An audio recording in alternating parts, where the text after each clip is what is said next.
Dans la deuxième partie de ce chapitre, on s'intéresse aux cellules électrochimiques qui sont donc les piles et les électrolyseurs. Commençons par décrire leur mode de fonctionnement, avec un peu de vocabulaire. Par définition, une demi-pile, c'est un système constitué d'une électrode, qui est un matériau conducteur, en contact avec un couple redox. En pratique, il y a deux types de demi-piles. Les demi-piles dans lesquelles l'électrode, donc le matériau conducteur, est actif, c'est-à-dire que c'est un conducteur en général métallique en contact avec l'un de ses ions.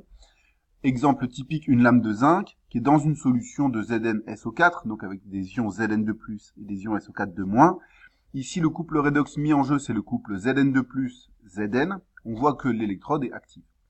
Autre type de demi-pile, l'électrode, donc le matériau conducteur, peut être inactif et plongé dans une solution, ou du moins dans un système dans lequel il y a des formes oxydant et réductrices qui forment un couple entre elles. Par exemple, une lame de platine, qui est le métal inactif par excellence, en présence avec H+, et H2. Donc ici, le couple, c'est 2H+, plus 2 électrons donne H2, qui n'a rien à voir avec le platine, et le platine sert juste à conduire les électrons. On peut également utiliser un conducteur non métallique, comme par exemple le carbone graphite, qui est utilisé dans les électrolyseurs.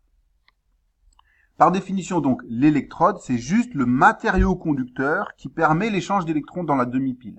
Donc la demi-pile, elle est constituée de l'électrode plus du couple redox. Mais souvent, dans les textes scientifiques, le terme d'électrode et de demi-pile est confondu. Donc finalement, c'est bien de savoir la différence, mais il ne faut pas non plus être trop rigoureux quand vous lisez un texte, parce que souvent, ils vont dire électrode pour demi-pile et vice-versa. Les réactions qui se passent aux électrodes. À une demi-pile, il peut se passer soit une oxydation, soit une réduction, et on utilise un vocabulaire précis. Donc si une électrode est le lieu d'une oxydation, on dit que cette électrode est l'anode. Si une électrode est le lieu de la réduction, on dit que cette électrode est la cathode. Petit c, notion de cellule électrochimique et de force électromotrice. Une cellule électrochimique, c'est l'association de deux demi-piles pour former une pile ou éventuellement un électrolyseur. Pour assurer la conduction entre les deux demi-piles sans qu'elles se mélangent, il y a une jonction électrolytique qui les relie, qui est soit une paroi poreuse qui va laisser passer certains ions mais qui va empêcher le mélange des solutions, soit un pont salin qui est souvent un tube en U renversé, rempli d'un gel contenant des ions et bouché au bout avec un filtre poreux ou du coton qui évite au gel de sortir. Donc avec ce système-là, les ions peuvent être échangés, les ions K+, et Cl- contenus dans le pont salin peuvent être échangés, mais les solutions ne se mélangent pas. Alors à noter que des fois, il n'y a pas de jonction électrolytique dans le cas des électrolyseurs, puisque c'est pas grave si les deux solutions se mélangent. Mais c'est des cas particuliers, on dit qu'en général, il y a une jonction électrolytique. Voici un exemple ici d'un montage de piles, donc avec d'un côté une demi-pile constituée du couple Zn2 plus Zn. L'électrode ici, c'est une électrode active avec une lame de zinc qui baigne dans une solution d'ions Zn2 plus et Cl-. Et puis de l'autre côté, une autre demi-pile avec une électrode active, donc qui est une lame d'argent, qui plonge dans une solution avec des ions Ag+, et des ions NO3-. Le tout relié par un pont salin qui sert de jonction électrolytique. Dans un énoncé, plutôt que de vous dessiner tout le montage de la pile, ou alors plutôt que de vous la décrire par du texte, des fois on vous donnera l'écriture conventionnelle de la cellule électrochimique. L'écriture conventionnelle de ce montage-là, ce serait ceci. Zinc, trait vertical, Zn2+, à queue, Cl- à queue, double trait vertical, Ag+ à queue, NO3- à queue, trait vertical, Ag solide. Qu'est-ce que ça signifie ? Eh bien, dans une écriture conventionnelle, déjà, on respecte l'ordre droite et gauche des deux demi-piles. Et ensuite, pour chacune des demi-piles, à chaque fois qu'il y a un trait vertical, ça représente une séparation entre deux phases. En effet, ici, on voit qu'on passe de la phase solide zinc à la phase aqueuse Zn2+, Zn. Et puis, quand il y a un double trait vertical, ça représente la jonction électrolytique.